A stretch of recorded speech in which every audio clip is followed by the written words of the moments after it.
अगहन शीतल संग में कृष्ण रचे रसधार, गोप संग रास बचे, बंसी बजे अपार। हरे कृष्णा। आप सभी का दिन शुभ और मंगलमय हो। भगवान श्री कृष्ण और श्रीमती राधा रानी की कृपा आप सभी पर सदा सर्वदा यूं ही बनी रहे। आज हम सुनेंगे मार्गशीर्ष मास का अगला अध्याय और भगवत गीता का 5वां अध्याय। तो सर्वप्रथम भगवान श्री कृष्ण के चरणों में प्रणाम करते हुए भगवत गीता का 5वां अध्याय प्रारंभ करते हैं। इससे पहले ज्ञान कर्म संन्यास योग में हमने जाना कि सच्चा ज्ञान प्राप्त करके व्यक्ति आत्म साक्षात्कार की ओर बढ़ सकता है। इस अध्याय में हमें जानने को मिला कि ज्ञान यज्ञ को सभी यज्ञों में श्रेष्ठ बताया गया है। केवल कर्म करना ही पर्याप्त नहीं, उसे ज्ञान पूर्वक करना चाहिए। और आज 5वां अध्याय कर्म संन्यास योग में हम जानेंगे कि सच्चा त्याग बाहरी क्रियाओं का त्याग नहीं बल्कि मानसिक आसक्तियों का त्याग है। व्यक्ति को संभाव, आत्म संयम और ध्यान के जरिए परम शांति प्राप्त करने की प्रेरणा देता है यह अध्याय। श्री भगवान देवी लक्ष्मी से बोले, देवी अब सब लोगों द्वारा सम्मानित 5वें अध्याय का महात्म्य संक्षेप से बतलाता हूँ, सावधान होकर सुनो। मद्र देश में पुरुकुत्सपुर नामक एक नगर है। उसमें पिंगल नामक एक ब्राह्मण रहता था। वह वेद पाठी ब्राह्मणों के विख्यात वंश में, जो सर्वथा निष्कलंक था, उत्पन्न हुआ था, किंतु अपने कुल के लिए उचित वेद शास्त्रों के स्वाध्याय को छोड़कर ढोल आदि बजाते हुए उसने नाच गान में मन लगाया। गीत, नृत्य और बाजा बजाने की कला में परिश्रम करके पिंगल ने बड़ी प्रसिद्धि प्राप्त कर ली और उसी से उसका राजभवन में भी प्रवेश हो गया। अब वह राजा के साथ रहने लगा और पराई स्त्रियों को बुला बुलाकर उनका उपभोग करने लगा। स्त्रियों के सिवा और कहीं उसका मन नहीं लगता था। धीरे धीरे अभिमान बढ़ जाने से उच्च श्रृंखल होकर वह एकांत में राजा से दूसरों के दोष बतलाने लगा। पिंगल की एक स्त्री थी जिसका नाम था अरुणा। वह नीच कुल में उत्पन्न हुई थी और कामी पुरुषों के साथ विहार करने की इच्छा से सदा उन्हीं की खोज में घूमा करती थी। उसने पति को अपने मार्ग का कंटक समझकर एक दिन आधी रात में घर के भीतर ही उसका सिर काटकर मार डाला और उसकी लाश को जमीन में गाड़ दिया। इस प्रकार प्राणों से वियुक्त होने पर वह यमलोक में पहुंचा और भीषण नरकों का उपभोग करके निर्जन वन में गिद्ध हुआ। अरुणा भी भगंदर रोग से अपने सुंदर शरीर को त्याग कर घोर नरक भोगने के पश्चात उसी वन में सुखी हुई। एक दिन वह दाना चुगने की इच्छा से इधर उधर फुदक रही थी। इतने में ही उस गिद्ध ने पूर्व जन्म के वैर का स्मरण करके उसे अपने तीखे नखों से फाड़ डाला। सुखी घायल होकर पानी से भरी हुई मनुष्य की खोपड़ी में गिरी। गिद्ध पुनः उसकी ओर झपटा। इतने में ही जाल फैलाने वाले बहेलियों ने उसे भी बाणों का निशाना बनाया। उसकी पूर्व जन्म की पत्नी शुकी उस खोपड़ी के जल में डूबकर प्राण त्याग चुकी थी। फिर वह क्रूर पक्षी भी उसी में गिरकर डूब गया। तब यमराज के दूत उन दोनों को यमराज के लोक में ले गए। वहां अपने पूर्वकृत पाप कर्म को याद करके दोनों ही भयभीत हो रहे थे। तदनंतर यमराज ने जब उनके घृणित कर्मों पर दृष्टिपात किया तब उन्हें मालूम हुआ कि मृत्यु के समय अकस्मात खोपड़ी के जल में स्नान करने से इन दोनों का पाप नष्ट हो चुका है। तब उन्होंने उन दोनों को मनोवांछित लोक में जाने की आज्ञा दी। यह सुनकर अपने पाप को याद करते हुए वे दोनों बड़े विस्मय में पड़े और पास जाकर धर्मराज के चरणों में प्रणाम करके पूछने लगे, भगवान, हम दोनों ने पूर्व जन्म में अत्यंत घृणित पाप का संचय किया है, फिर हमें मनोवांछित लोकों में भेजने का क्या कारण है, बताइए। यमराज ने कहा, गंगा के किनारे वट नामक एक उत्तम ब्रह्मज्ञानी रहते थे। वे एकांत सेवी, ममता रहित, शांत, विरक्त और किसी से भी द्वेष न रखने वाले थे। प्रतिदिन गीता के 5वें अध्याय का जप करना उनका सदा का नियम था। 5वें अध्याय को श्रवण कर लेने पर महापापी पुरुष भी सनातन ब्रह्म का ज्ञान प्राप्त कर लेता है। उसी पुण्य के प्रभाव से शुद्ध चित्त होकर उन्होंने अपने शरीर का परित्याग किया था। गीता के पाठ से जिनका शरीर निर्मल हो गया था, जो आत्मज्ञान प्राप्त कर चुके थे, उन्हीं महात्मा की खोपड़ी का जल पाकर तुम दोनों पवित्र हो गए हो। अतः अब तुम दोनों मनोवांछित लोकों को जाओ, क्योंकि गीता के 5वें अध्याय के महात्म्य से तुम दोनों शुद्ध हो गए हो। श्री भगवान कहते हैं, सबके प्रति समान भाव रखने वाले धर्मराज के द्वारा इस प्रकार समझाए जाने पर वे दोनों बहुत प्रसन्न हुए और विमान पर बैठकर बैकुंठ धाम को चले गए। अब सुनिए 5वें अध्याय में कृष्ण ने अर्जुन को क्या ज्ञान दिया। उसके उपरांत अर्जुन ने पूछा, हे कृष्ण, आप कर्मों के संन्यास की और फिर निष्काम कर्म योग की प्रशंसा करते हैं, इसलिए इन दोनों में एक जो निश्चय किया हुआ कल्याणकारक होवे उसको मेरे लिए कहिए। इस प्रकार अर्जुन के पूछने पर श्री कृष्ण महाराज बोले, हे अर्जुन, कर्मों का संन्यास अर्थात मन, इंद्रियों और शरीर द्वारा होने वाले संपूर्ण कर्मों में कर्तापन का त्याग और निष्काम कर्म योग अर्थात समत्व बुद्धि से भगवतर्थ कर्मों का करना, ये दोनों ही परम कल्याण के करने वाले हैं। परंतु उन दोनों में भी कर्मों के संन्यास से निष्काम कर्म योग साधन में सुगम होने से श्रेष्ठ है। इसलिए हे अर्जुन, जो पुरुष न किसी से द्वेष करता है और न किसी की आकांक्षा करता है, वह निष्काम कर्म योगी सदा सन्यासी ही समझने योग्य है, क्योंकि राग द्वेष आदि द्वंद्वों से रहित हुआ पुरुष सुखपूर्वक संसार रूप बंधन से मुक्त हो जाता है। हे अर्जुन, ऊपर कहे हुए संन्यास और निष्काम कर्म योग को मूर्ख लोग अलग अलग फल वाले कहते हैं, न कि पंडित जन, क्योंकि दोनों में से एक में भी अच्छी प्रकार स्थित हुआ पुरुष दोनों के फल रूप परमात्मा को प्राप्त होता है। ज्ञान योगियों द्वारा जो परम धाम प्राप्त किया जाता है, निष्काम कर्म योगियों द्वारा भी वही प्राप्त किया जाता है। इसलिए जो पुरुष ज्ञान योग और निष्काम कर्म योग को फल रूप से एक देखता है, वह ही यथार्थ देखता है।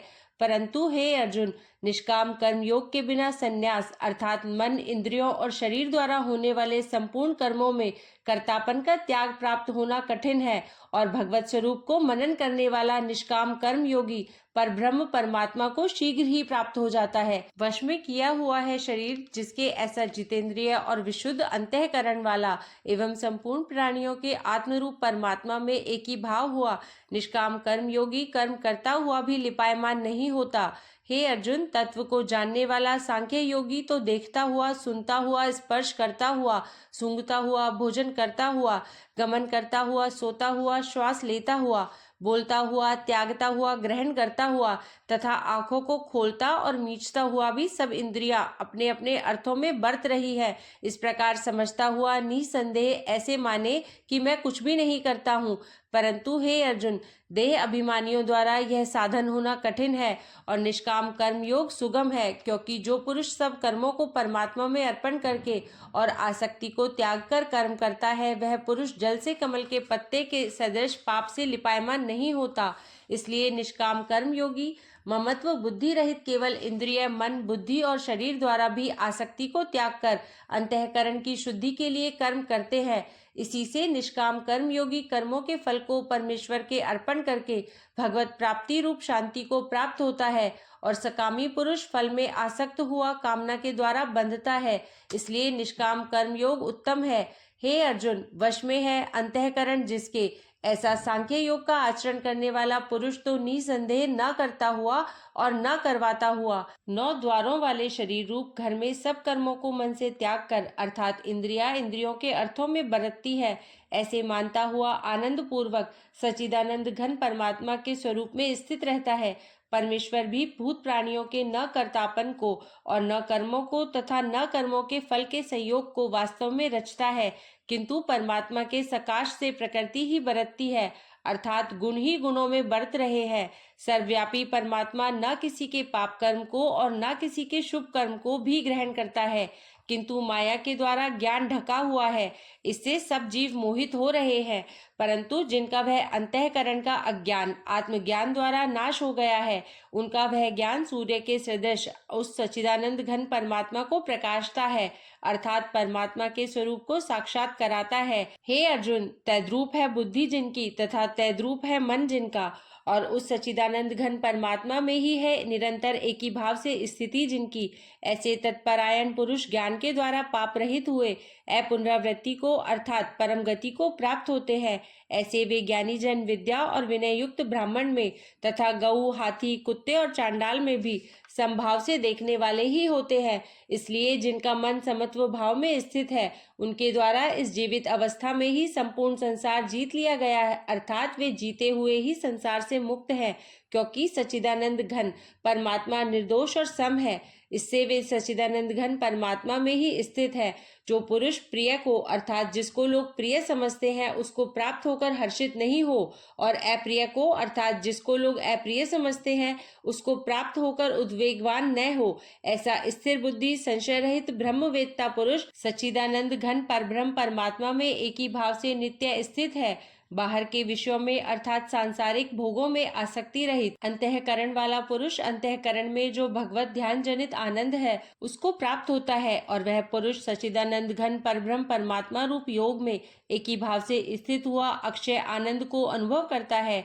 जो यह इंद्रिय तथा विषयों के संयोग से उत्पन्न होने वाले सब भोग हैं, वे यद्यपि विषयी पुरुषों को सुख रूप भासते हैं, तो भी निसंदेह दुख के ही हेतु हैं और आदि अंत वाले अर्थात अनित्य हैं। इसलिए हे अर्जुन, बुद्धिमान विवेकी पुरुष उनमें नहीं रमता। जो मनुष्य शरीर के नाश होने से पहले ही काम और क्रोध से उत्पन्न हुए वेग को सहन करने में समर्थ है, अर्थात काम क्रोध को जिसने सदा के लिए जीत लिया है, वह मनुष्य इस लोक में योगी है और वही सुखी है।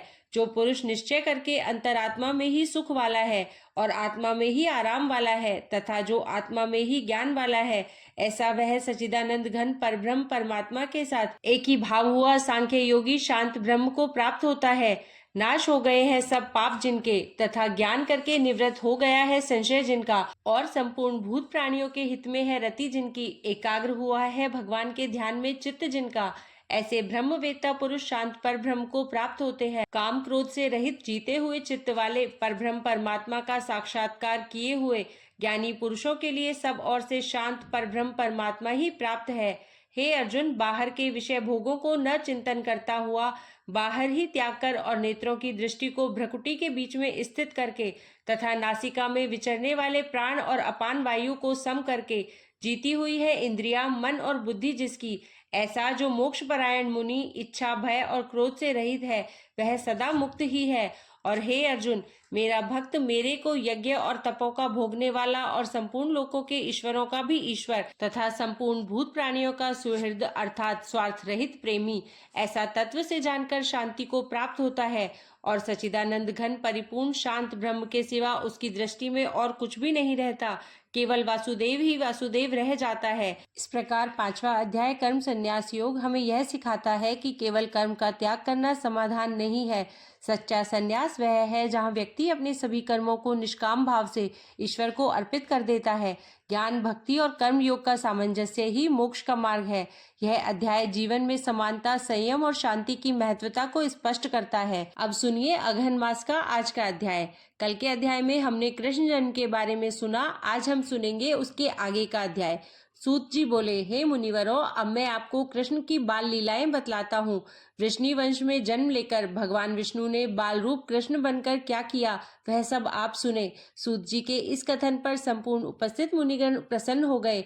अत्यंत उत्सुकता पूर्वक वह सूत जी का कथन श्रवण करने लगे। सूत जी आगे बोले, एक दिन कृष्ण को निद्रा मग्न देखकर माता यशोदा उनको एक छकड़े के नीचे लिटा गई ताकि बाहर आंगन में हवा लगती रहे और छकड़े की छाया के कारण बालक का धूप से बचाव भी होता रहे।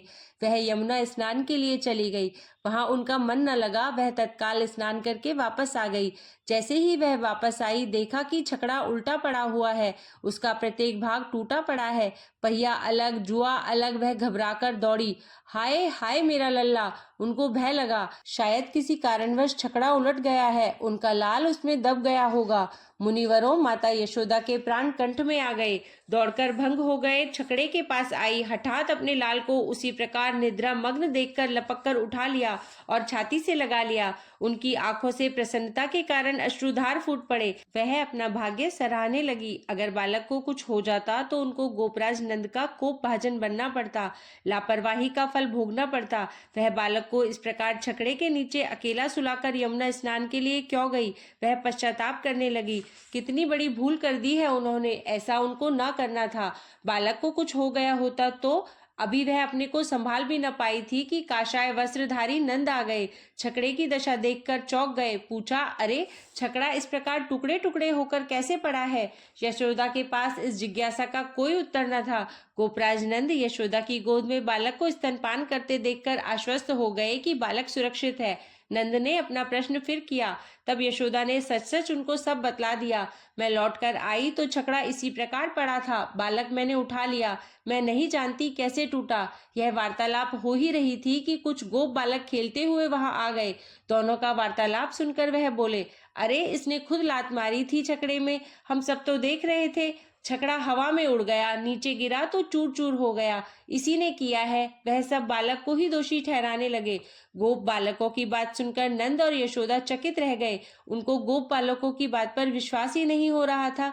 अंततः गोपराज नंद ने वह छकड़ा ठीक ठीक करके रख दिया। मुनिवरों गोपराज नंद और माता यशोदा ने गोप बालकों की बात का विश्वास न किया। भला विश्वास भी कैसे हो सकता था? एक नन्हा सा शिशु भला विशालकाय छकड़ा लात मारकर कैसे उलट सकता है? अतएव दोनों भगवान की लीला को न जान सके। वास्तव में उनका वध करने के लिए कंस द्वारा भेजा गया असुर शक्टासुर आया था। वह सदा छक्टों में प्रवेश कर अपने शत्रु की हत्या करने में निपुण था। निद्रा मग्न कृष्ण को एकदम उपयुक्त स्थान पर पाकर उसने अपने कौशल का प्रदर्शन किया।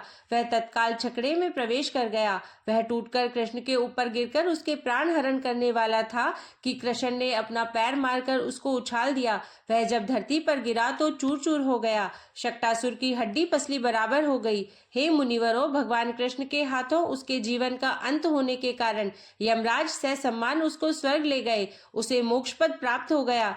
भगवान पापियों का नाश करते हैं, पर मुनिवरों, भगवान के हाथों मारे जाने पर तमाम पापी स्वर्ग को प्राप्त होते हैं। हे मुनिवरों, भगवान की यह कैसी कृपा है? सूत जी से इस प्रकार का विवरण सुनकर सभी मुनिगण भगवान की इस लीला पर गदगद हो उठे। नैमिषारण्य एक बार भगवान के जय जयकार से गूंज गया। सूत जी ने शौनक आदि मुनियों से कहा, मुनिवर, इस प्रकार कुछ समय आनंद पूर्वक और बीत गया। इस बीच कंस को ज्ञान हो गया कि उसका वध करने के लिए भगवान कृष्ण के रूप में अवतार ले चुके हैं। सब रहस्य वह जान गया कि किस प्रकार का छल उसके साथ कर देवकी की 8वीं संतान कृष्ण रूप में नंद के पास पहुंच गई है। सब कुछ जानने के बाद भी आगे इसका वर्णन किसी से न किया। इस रहस्य को केवल अपने तक सीमित रखकर वह गोपनीय रूप से कृष्ण की हत्या की योजनाएं बनाने लगा। जिस प्रकार भगवान विष्णु उसके साथ छल कर नंद पुत्र बन गए थे, उसी प्रकार वह भी छल पूर्वक उनका वध करने पर तुल गया था। कंस वास्तविकता को केवल अपने तक सीमित रखकर अपने अनुचरों को कृष्ण का वध करने के लिए भेज रहा था। शक्टासुर को भी उसने भेजा था। शक्टासुर की मृत्यु का समाचार पाकर उसे बड़ा दुख हुआ। फिर वह नई योजना बनाने में लग गया। पूतना नामक एक राक्षसी उसकी धाय थी। कंस ने पूतना को कृष्ण वध के लिए रवाना किया। पूतना को परामर्श दिया कि वह अपने स्तनों में विष उत्पन्न कर ले और तब शिशु कृष्ण को वह चुपके से दुग्धपान करा दे। उसका दूध पीते ही कृष्णा विष के प्रभाव से मर जाएगा। इस प्रकार उसने पूतना को सब सिखलाकर कृष्ण वध के लिए सहमत कर लिया। वह एक शांत रात्रि में पक्षिणी का रूप धरकर पंखों से भयानक शब्द करती आधी रात के समय नंद के घर पर आई। वह घोर शब्द करती और दूध की वर्षा करती एक छकड़े के धुरे पर आकर बैठ गई। सब लोग निद्रा मग्न थे। उसने अपना मायाजाल फैला दिया था। किसी को उसकी भयानक गर्जना न सुनाई पड़ी। पूतना उपयुक्त समय की प्रतीक्षा में थी। यशोदा ने कृष्ण को स्तनपान कराने के बाद उसकी ओर पीठ कर दी। पूतना ने इस अवसर पर सुनहरा अवसर जान तुरंत नंद के शयनागार में प्रवेश किया। निद्रा मग्न कृष्ण को स्तनपान कराने लगी। बाल मुकुंद चंचलता के साथ पूतना का दुग्ध पान करने लगे।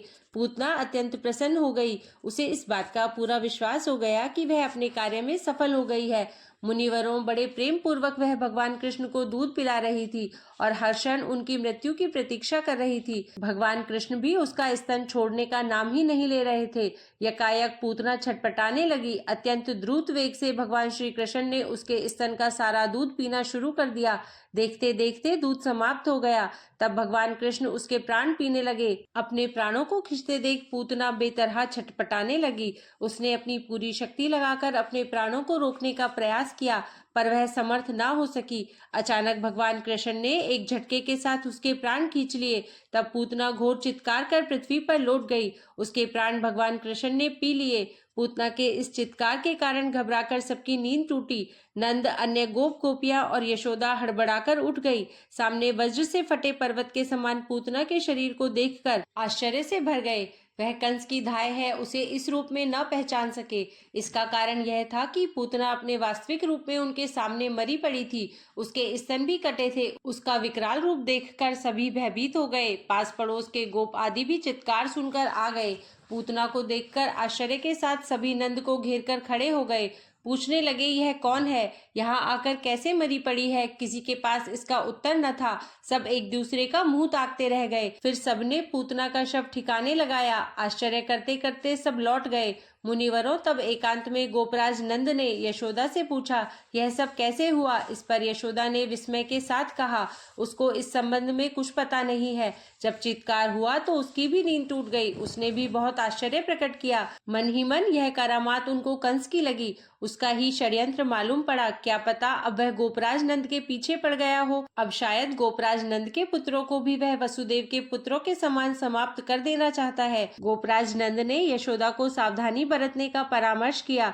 यशोदा को भी इस घटना से डर लगने लगा था। वह अपने बालक कृष्ण की ओर सतर्कता पूर्वक देखभाल करने लगी। इस प्रकार आज का यह अगहन मास अध्याय यहीं समाप्त हुआ। कल के अध्याय में आपसे मिलते हैं कृष्ण की नई लीलाओं के साथ। अब सुनिए श्री कृष्ण चालीसा।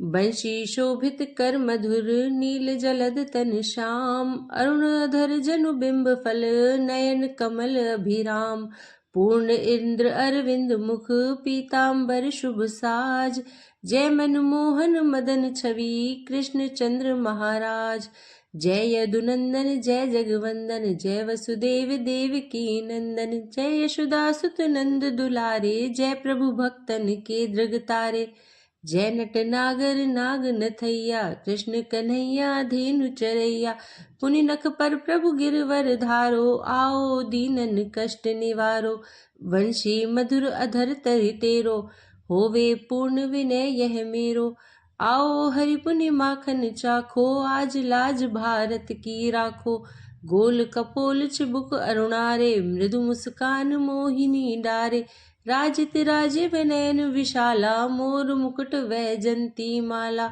कुंडल श्रवण पीत पट आछे, कटि किंकणी काचनी काछे, नील जलज सुंदर तनु सोहे, छबि लखि सुर नर मुनि मन मोहे, मस्तक तिलक अलक घुंघराले, आओ कृष्ण बांसुरी वाले, करि पय पान पूत नहीं तार्यो, अका बका का सुर मार्यो, मधुवन जलत अगिन जब ज्वाला, भय शीतल लख तहि नंद लाला, सुरपति जब ब्रज चढ़्यो रिसाई, मूसर धार वारि वर्षाई, लगत लगत ब्रज चहन बहायो, गोवर्धन नख धारी बचायो, लखी यशोदा मन भ्रम अधिकाई, मुख मह 14 भुवन दिखाई, दुष्ट कंस अति उधम मचायो, कोटि कमल जब फूल मंगायो, नाथी काली यही तब तुम लीने, चरण चिन्ह दय निर्भय कीने, करि गोपिन संग रास विलासा, सबकी पूर्ण करि अभिलाषा, केतिक महा असुर संघार्यो, कंस ही केस पकड़ी दय मार्यो, माता पिता की बंदी छुड़ाई, उग्रसेन कह राज दिलाई, मही से मृतक छहो सुत लायो, मातु देव की शोक मिटायो, भौमासुर मुर दैत्य सहारी, लाए शतदश सहस कुमारी, दय भीमहि तृण चीर सहारा, जरा सिंधु राक्षस कह मारा, असुर बकासुर आदिक मार्यो, भक्तन के तब कष्ट निवार्यो, दीन सुदामा के दुख टार्यो, तंदुल 3 मूठ मुख डार्यो, प्रेम के साग विदुर घर मांगे, दुर्योधन के मेवा त्यागे, लखी प्रेम की महिमा भारी, ऐसे श्याम दीन हितकारी, भारत के पारथ रथ हाके, लिए चक्र कर नहीं बल थाके, निज गीता के ज्ञान सुनाए, भक्तन हृदय सुधा वर्षाए, मीरा थी ऐसी मत वाली, विष पी गई बजा कर ताली, राणा भेजा साप पिटारी, शालिग राम बने बनवारी, निज माया तुम विधि ही दिखायो, उड़ते संशय सकल मिटायो, तब शत निंदा करि तत्काला, जीवन मुक्त भयो शिशुपाला, जब ही द्रौपदी टेर लगाई, दीनानाथ लाज अब जाई, तुरत ही वसन बने नंद लाला, बड़े चीर भय अरि मुँह काला, अस अनाथ के नाथ कन्हैया, डूबत भवर बचावई नैया, सुंदर दास आस उरधारी, दया दृष्टि की जय बनवारी, नाथ सकल मम कुमति निवारो, क्षमहु बेगी अपराध हमारो, खोलो पट अब दर्शन दीजिए, यह चालीसा कृष्ण का पाठ करे उरधारी, अष्ट सिद्धि नव निधि फल, लहे पधारत चारी। बोलिए श्री कृष्ण भगवान की जय। श्रीमती राधा रानी की जय।